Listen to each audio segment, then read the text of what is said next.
Hello friends, welcome to the ISNA e-medical classes. Today we will discuss regarding COPD, that is chronic obstructive pulmonary disease. First we will discuss about what is COPD. Chronic obstructive pulmonary disease is a chronic inflammatory lung disease. जो chronic obstructive pulmonary disease जो होती है, इसमें क्या हो जाता है, जो lungs होते हैं उनके अंदर inflammation हो जाता है. That cause obstructed airflow from the lungs. जब inflammation हो जाता है किसी भी चीज़ का तो क्या कर जाता है, बहुत ज़्यादा swelling उस रीजन में हो जाएगी, जिसकी वजह से जो एयर होगा वो ऑब्स्ट्रक्ट कर जाएगा, मतलब जो एयर होगा वो पूरी तरीके से नहीं पहुंच पाएगा लंग्स तक. People with COPD are at increase risk of developing heart disease, lung cancer and a variety of other condition. जो पर्सन जो होते हैं जो COPD से सफ़र कर रहे होते हैं उनको जो हार्ट डिजीज़ है उसके होने के चांसेस जो हैं वो इंक्रीज़ हो जाते हैं, लंग कैंसर होने का चांसेस इंक्रीज़ हो जाता है, और जो अदर रेस्पिरेटरी प्रॉब्लम है, अदर जो कार्डियक सिस्टम की प्रॉब्लम है उनके भी रिस्क फैक्टर जो होते हैं वो इंक्रीज़ हो जाते हैं. Emphysema and chronic bronchitis are the two most common condition that contribute to COPD. जो COPD के अंदर क्या हो रहा है, दो कंडीशन होती है, एक पर्सन को एम्फाइसीमा हो सकता है और पर्सन को क्या और हो सकता है, क्रोनिक ब्रोंकाइटिस की भी कंडीशन हो सकती है. These two condition usually occur together and can very A severity among individual with COPD. ये जो पर्सन को ये प्रॉब्लम, अगर किसी पर्सन को COPD हो रहा है तो ये कंडीशन जो होती हैं दोनों, एम्फाइसीमा और क्रोनिक ब्रोंकाइटिस, ये इकट्ठी भी हो सकती है और साथ में ये अलग अलग भी हो सकती है. समटाइम एम्फाइसीमा हो सकता है, समटाइम्स उसको क्या हो सकता है, क्रोनिक ब्रोंकाइटिस भी हो सकता है. अगर COPD हो रहा है तो दोनों जो होंगी एक के होने के बाद में दूसरी कंडीशन जो है वो टुगेदर हो जाएगी, और ये बहुत ज़्यादा इसमें सीवियरिटी लेवल पे हो जाता है. ये कंडीशन अलग अलग भी समटाइम्स होती हैं, तो उनको हम पर्टिकुलर एक डिजीज़ के नाम से जानते हैं, क्रोनिक ब्रोंकाइटिस, या फिर हम एम्फाइसीमा अगर हो रहा है तो हम उसको एम्फाइसीमा के नेम से जानेंगे. अगर ये साथ में हो रही तो हम उसको क्या बोलते हैं, COPD की कंडीशन बोलते हैं. और इसमें क्या हो जाता है, बहुत ज़्यादा COPD की कंडीशन अगर होती है तो उसमें बहुत सीवियर लेवल की कंडीशन हो जाती है. फर्स्ट हमारा क्या है, क्रोनिक ब्रोंकाइटिस. क्रोनिक ब्रोंकाइटिस क्या होता है, chronic bronchitis is inflammation of the lining of the bronchial tubes. Chronic bronchitis के अंदर क्या हो जाता है, जो ब्रोंकियल ट्यूब्स होती हैं उसके अंदर क्या हो जाएगा, इन्फ्लेमेशन हो जाता है, which carry air to from the air sac of the lungs. ये क्या करता है, जो ब्रोंकियल ट्यूब्स होती हैं, जैसे ये क्या है हमारी, ये ब्रोंकियल जो है, ये ब्रोंकियल रीजन जो होता है, इसमें क्या होता है, ये ट्यूब्स जो होती हैं ये क्या लेके आती हैं, जो ब्रोंकाई रीजन है, जैसे ये में पूरे क्या होते हैं, primary bronchi, secondary bronchi, tertiary bronchi, ऐसे प्रेजेंट रहता है ना लंग्स के अंदर हमारे. तो ये क्या करती हैं, जो ट्यूब्स जो होती हैं ये क्या लेके आती हैं, ये एयर लेके आती हैं हमारे लंग्स के अंदर. तो इनमें क्या हो जाएगा, ये क्या हो जाएंगे, जो ब्रोंकियल ट्यूब्स जो होते हैं ये क्या कर जाते हैं, इन्फ्लाम्ड कर जाते हैं अगर किसी पर्सन को क्रोनिक ब्रोंकाइटिस हो रहा है. From the air sake of the lungs, ये क्या करती हैं, एयर सेक जो है पूरा हमारा, उसमें लंग्स के अंदर एल्वुलाई जो होती हैं उसके अंदर ये क्या करती हैं, ब्रोंकियल ट्यूब्स जो है वो एयर लेके आ रही होती है. तो इन जो रीजन के अंदर जब ये एयर लेके आ रही होती हैं तो ये ब्रोंकाइज जो होती हैं ये क्या कर जाती हैं, इन्फ्लाम्ड कर जाती हैं. It is characterise by daily cough and mucus production. इसकी वजह से क्या होने लगता है, पर्सन जो है उसको डेली कफिंग होने लगेगी और उसको म्यूकस जो स्पुटम प्रोडक्शन है वो होने लगता है.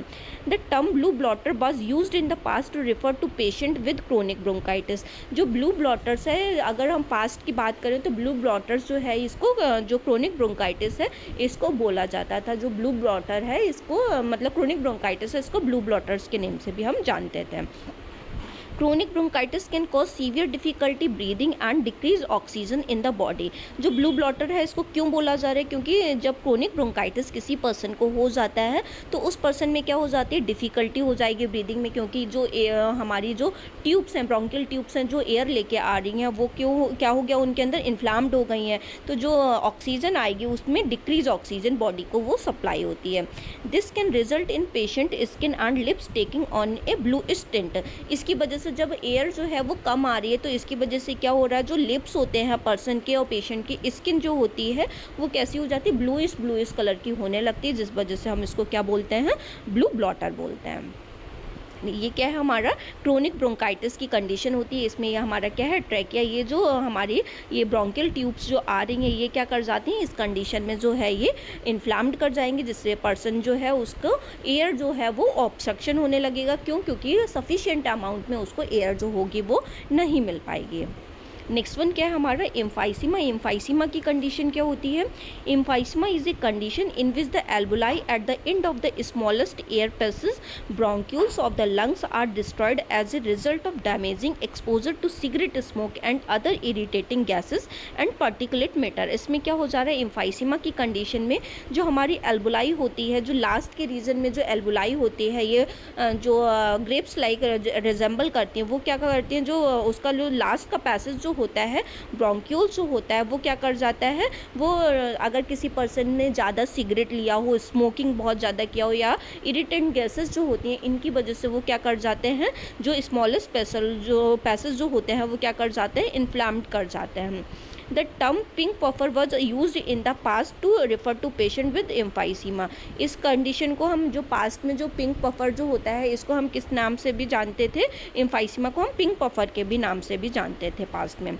This often cause the temporary redness और the pink colouring on the cheeks and faces. क्यों हो रहा है इसको हम पिंक पफर क्यों बोलते हैं? क्योंकि पर्सन को क्या हो जाता है, रेडनेस प्रेजेंट रहती है और जो चीक्स और फेस होता है उसका रेड कलर का जो है वो रिजेंबल करने लगता है।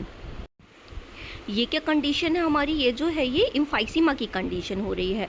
ये क्या है, इसमें जो पर्सन की जो एल्वुलाइज हैं ये क्या करेंगी, धीरे धीरे करके ग्रेजुअली जो है ये क्या कर जाएंगी, डैमेज हो जाएंगी। ये क्या हमारी नॉर्मल एल्वुलाइज प्रेजेंट है, और इसमें जब अगर किसी पर्सन को COPD हो रहा है या फिर केवल उसको एम्फाइसीमा की कंडीशन हो रही है, तो उसमें ये जो एल्वुलाइज जो होती हैं वो क्या कर जाती हैं, डैमेज कर जाती हैं और साथ में ये कोलैप्स कर जाती हैं।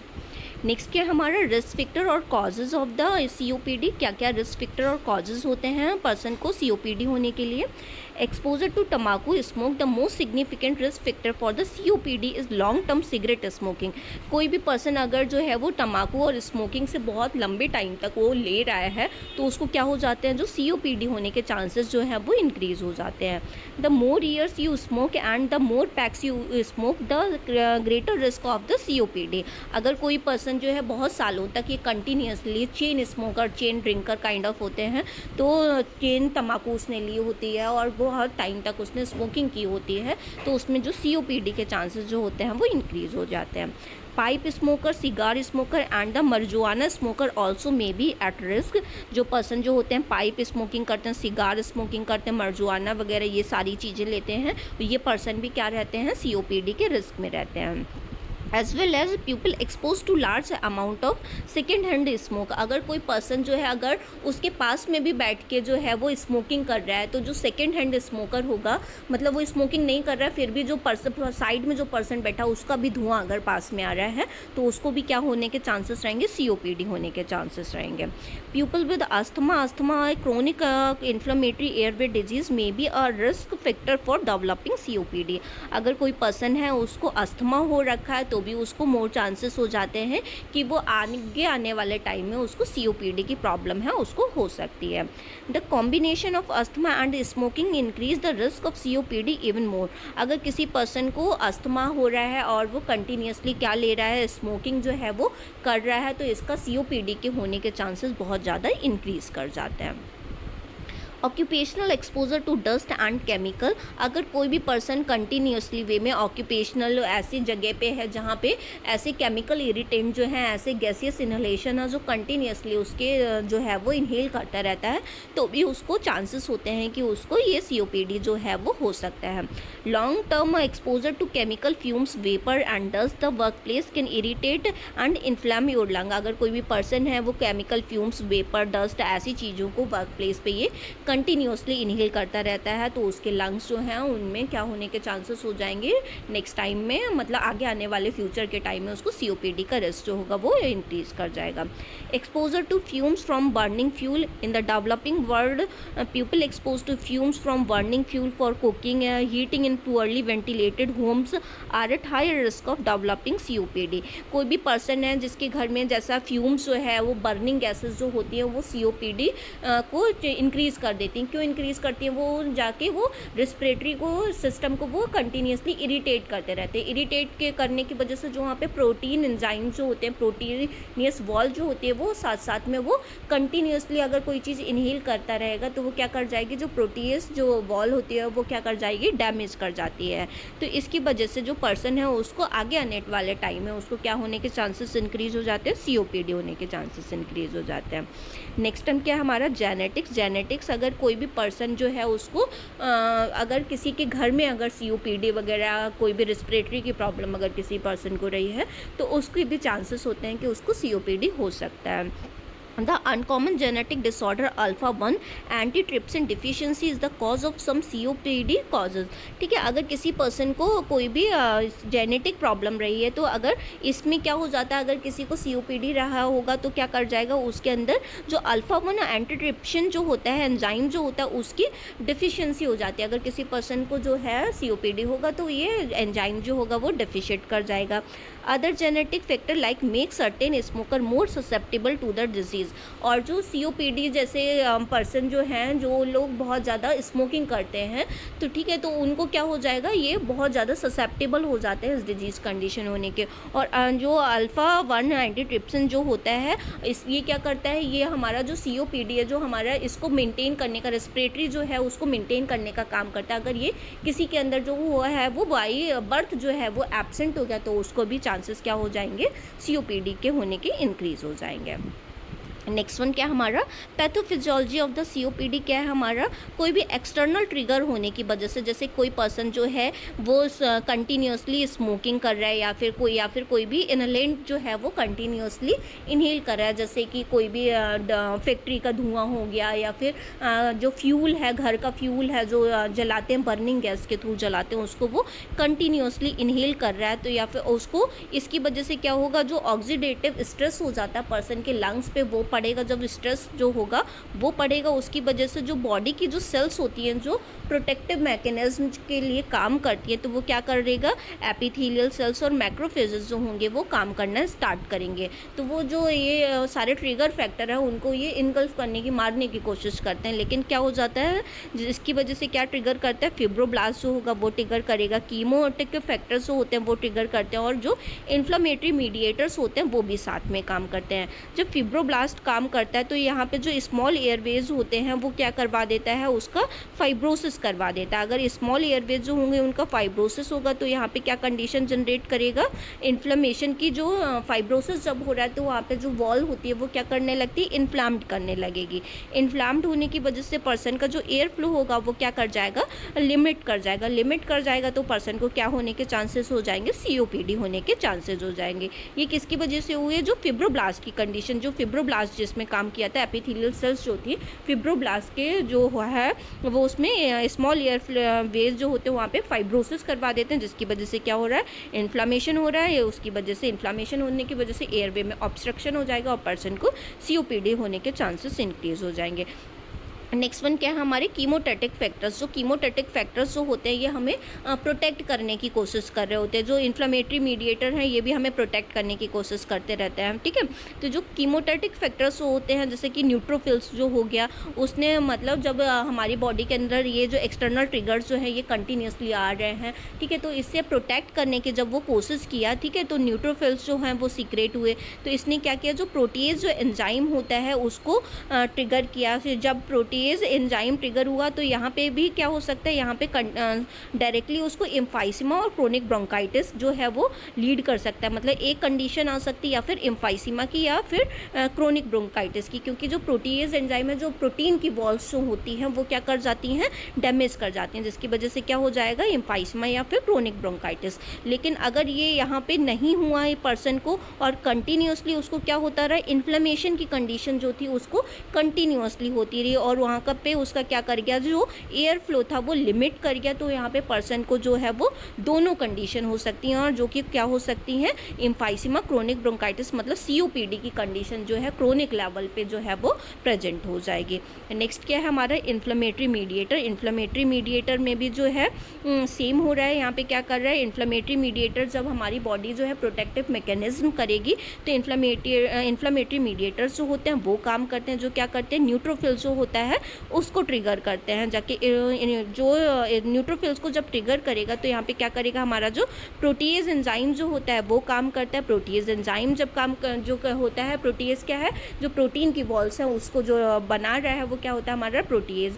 तो इसमें इन्फ्लेमेशन जो होने लगेगा तो क्या करेगा, ये एयर फ्लो को जो है वो लिमिटेड कराएगा। जब एयर फ्लो ऑब्स्ट्रक्शन होगा, पर्सन को एयर नहीं मिलेगी तो उसको क्या हो जाएगा, COPD हो जाएगा। अगर यहाँ पे एयर फ्लो लिमिटेशन हुआ तो ये किस पे करेगा, जो स्मूथ मसल्स जो होती है हमारे रेस्पिरेटरी सिस्टम के अंदर प्रेजेंट रहती हैं, तो यहाँ पे अगर एयरवे स्मूथ जो है यहाँ पे ये काम करेगा तो क्या करेगा, एयर फ्लो लिमिटेशन होने की वजह से उसको COPD हो जाएगा। और यहाँ पे अगर प्रोटीज एंजाइम जो है वो काम किया तो यहाँ पे क्या हो जाएगा, पर्सन को एम्फाइसमा और क्रोनिक ब्रोंकाइटिस हो जाएगा, जिसकी वजह से यहाँ पे क्या करेगा, इसका जो स्मूथ मसल का कॉन्ट्रैक्शन है, क्योंकि रेस्पिरेटरी सिस्टम हमारा किससे बना हुआ है, स्मूथ मसल से बना हुआ है, तो वो क्या करेगी, कॉन्ट्रैक्शन और रिलैक्सेशन करेंगी। यहाँ पे फिर उसका एयर फ्लो जो है वो लिमिटेड हो जाएगा। स्मूथ मसल जो होंगी वो कैसी होने लगती हैं, जब ये प्रोटीज जो ट्रिगर किया उसकी वजह से वो हार्डन होने लगती हैं, जिसकी वजह से क्या हो जाएगा, एयर फ्लो कैसा हो जाएगा, लिमिटेड हो जाएगा। पर्सन को COPD होने के चांसेस जो हैं वो इंक्रीज हो जाएंगे।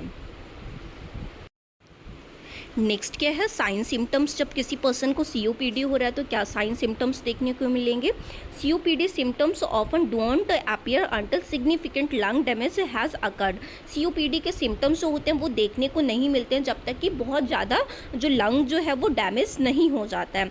And usually worsen over time, particularly if smoking exposure continues. और ये क्या करते हैं, ये विद टाइम जो है, अगर कोई पर्सन जो है स्मोकिंग जो है वो कंटिन्यूस करता रहता है, या फिर जो ट्रिगर जो कर रहा है कोई भी ऐसा भी मीडिएटर को, जैसे कि कोई भी फ्यूल वगैरह जो है उसके नाक में कंटिन्यूसली जाता रहता है, कोई भी केमिकल इरिटेंट वगैरह जो कंटिन्यूसली उसके एक्सपोजर में आ रहा है पर्सन जो, तो ऐसे जो फैक्टर जो होंगे वो कंटिन्यूसली अगर ट्रिगर करते रहेंगे तो वो जो सिम्टम्स आए हैं पर्सन को वो क्या कर जाएंगे, जल्दी से जल्दी वो वर्सन हो जाएंगे, मतलब बहुत ज़्यादा सीवियर हो जाएंगे।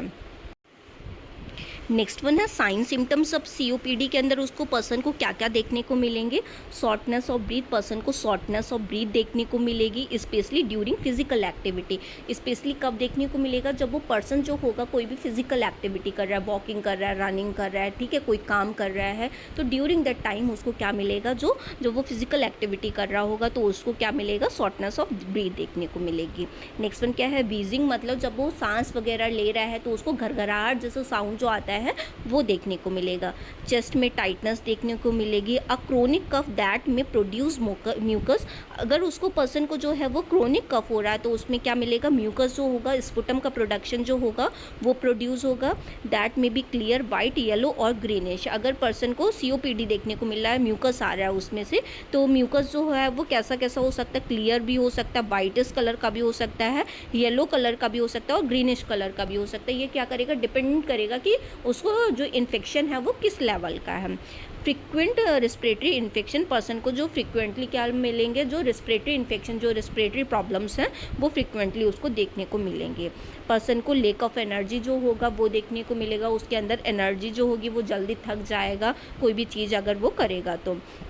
अनइंटेंटेड weight loss in later stage, person को क्या मिलेगा, बिना रीज़न के उसको वेट लॉस जो है वो कंटिन्यूसली, अगर COPD का ज़्यादा टाइम हो गया है तो उसको अनइंटेंशनली उसको क्या मिलेगा, वो नहीं करना चाहता वेट लॉस, फिर भी उसका क्या होगा, वेट लॉस के साइन सिम्टम्स देखने को मिलेंगे जब COPD की क्रोनिक स्टेज आ जाती है तब। स्वेलिंग इन एंकल, फीट और लैग्स, पर्सन को जो एंकल रीजन है और फीट रीजन है और लैग्स रीजन है उसके अंदर जो है वो स्वेलिंग देखने को मिलेगी। People with COPD are also likely to experience episode called exacerbations, during which their symptoms become worse than the usual day-to-day variation and persist for at least several days. जो पर्सन है अगर उसको COPD जो है वो बहुत ज़्यादा chronic level पे पहुंच गया तो उसके बहुत सारे साइन सिम्टम्स देखने को मिलेंगे, तो जिसको हम क्या कहते हैं, क्रोनिक एपिसोड्स देखने को मिलेंगे COPD को, तो उसको हम क्या बोलते हैं, एक्जर्वेशंस बोलते हैं। इस कंडीशन में क्या होते हैं, जो सिम्टम्स जो होते हैं पर्सन के वो क्या कर जाते हैं, बहुत ज़्यादा वर्सन कर जाते हैं, एज डे बाई डे जो होंगे वो बहुत ज़्यादा सीवियर सिम्टम्स देखने को मिलते हैं। प्रिवेंशन हम कैसे कर सकते हैं COPD की अगर किसी पर्सन को कंडीशन हो रही है?